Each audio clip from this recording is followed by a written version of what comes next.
Inilah pelajaran pertamanya. Jangan remehkan bahan baku lokal. Yang sering kurang bukan bahannya, tapi cara pandang bisnisnya. Tahun 2025 menjadi titik balik. Agrominofiber mulai rutin ekspor ke Amerika Serikat. Bukan trial kecil-kecilan, tapi pengirim besar. Pada September 2025, mereka mengekspor 6 kontainer berisi 9.455 unit keranjang dengan 6 tipe berbeda. Ini bukan angka yang bisa dicapai UMKM tanpa sistem produksi yang rapi.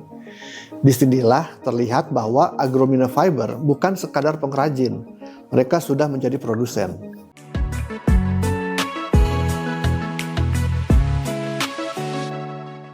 Bayangkan ini ya, sesuatu yang selama ini dianggap gulma, pengganggu sungai, bahkan dibuang begitu saja, justru diubah menjadi produk dekorasi rumah yang dikirim sampai ke Amerika Serikat. Bukan 1-2 dus aja, tapi 6 kontainer sekaligus. Ini bukan cerita startup teknologi. Ini bukan cerita perusahaan besar. Ini cerita UMKM dari Kebumen, Jawa Tengah. Namanya Agrominofiber Handicraft. Dan hari ini kita akan bahas bukan sekedar kisah suksesnya, tapi pelajaran bisnis penting di balik perjalanan mereka. Karena yang mereka lakukan sebenarnya bisa ditiru, kalau kita mau belajar dengan benar.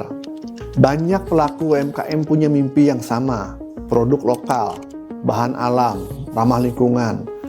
Tapi hanya sedikit yang benar-benar sampai ke pasar ekspor. Kenapa?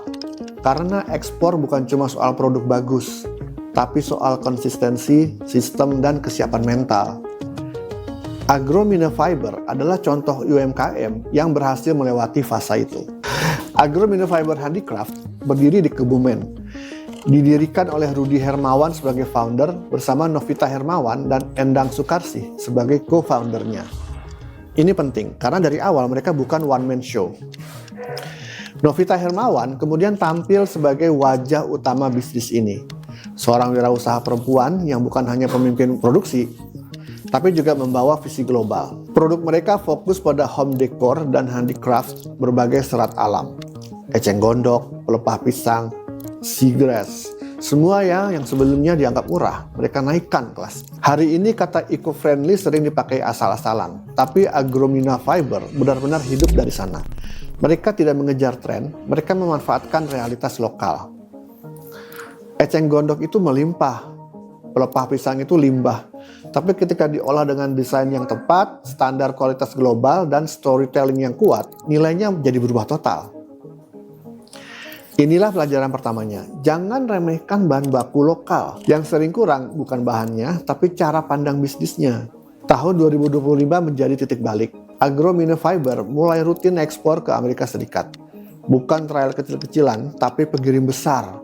Pada September 2025, mereka mengekspor 6 kontainer berisi 9.455 unit keranjang dengan 6 tipe berbeda. Ini bukan angka yang bisa dicapai UMKM tanpa sistem produksi yang rapi. Disinilah terlihat bahwa Agrominofiber bukan sekadar pengrajin, mereka sudah menjadi produsen. Satu hal yang sering dilupakan dalam cerita sukses UMKM adalah ekosistem. Agrominofiber adalah UMKM binaan Pertamina.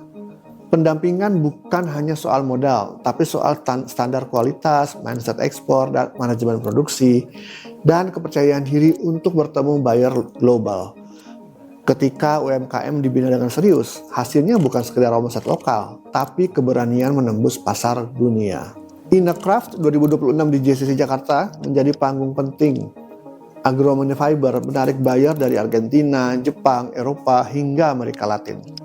Secara keseluruhannya, UMKM binaan Pertamina mencatat transaksi 7,5 miliar rupiah hingga hari ketiga. Retail 3,8 miliar rupiah, komitmen 3,7 miliar rupiah. Ini membuktikan satu hal, pasar global tidak mencari produk murah, mereka mencari cerita, keberlanjutan, dan konsistensi. Ada beberapa kunci sukses Agrominofiber. Pertama, mereka tidak menjual produk, mereka menjual nilai. Kedua, mereka membangun tim, bukan sekedar usaha rumahan. Ketiga, mereka siap skala sebelum permintaan datang. Jadi banyak UMKM menunggu order besar baru berbenah. Agrominofiber berbenah dulu, baru menerima order yang besar. Cerita Agrominofiber mengajarkan kita satu hal sederhana tapi krusial. UMKM bisa naik kelas bukan karena keberuntungan, tapi karena kesiapan. Kalau hari ini Anda punya usaha kecil, jangan bertanya kapan ya bayar besar datang, tapi tanyakan apakah bisnis Anda siap ketika kesempatan itu datang. Karena peluang tidak menunggu dan dunia sedang mencari produk seperti yang kita punya. Kalau video ini memberi perspektif baru, silakan bagikan dan tuliskan pendapat Anda di kolom komentar ya. Sampai jumpa di pembahasan bisnis inspiratif yang berikutnya.